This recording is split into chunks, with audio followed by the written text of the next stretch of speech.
সকাল 10টায় হাসপাতাল থেকে বের হয়ে শ্যামলীর রাস্তা অবরোধ করেন পঙ্গু হাসপাতাল ও চক্ষু বিজ্ঞান ইনস্টিটিউটে ভর্তি জুলাই গণ অভ্যুত্থানে আহতরা।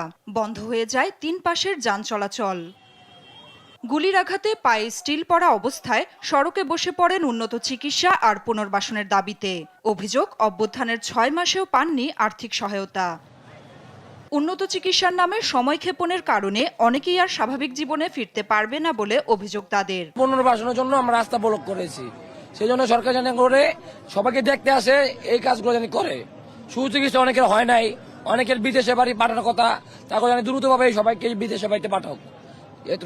আজকে 6 মাস পার হয়ে গেল, 7 মাস চলতেছে, কেন আমরা রাস্তায় নামতে হবে? আমাদের 6 ইঞ্চি হার নাই, আমাদের বড় বড় কথা, উন্নত চিকিৎসা দেয়, বাইরে পাঠানো হয়, কিছুই করে না এগুলো আমাদের। এখনো আমাদের পুনর্বাসন চাই, আমরা ট্রিটমেন্ট চাই। আমরা জুলাই অভ্যুত্থানের মধ্য দিয়ে সরকার আসলেও তাদের কোনো স্বীকৃতি দেয়নি সরকার। তাই জুলাই অভ্যুত্থানে আহত ও নিহতদের রাষ্ট্রীয়ভাবে বিশেষ স্বীকৃতির মাধ্যমে আইনি সুরক্ষার দাবি জানান আন্দোলনরতরা।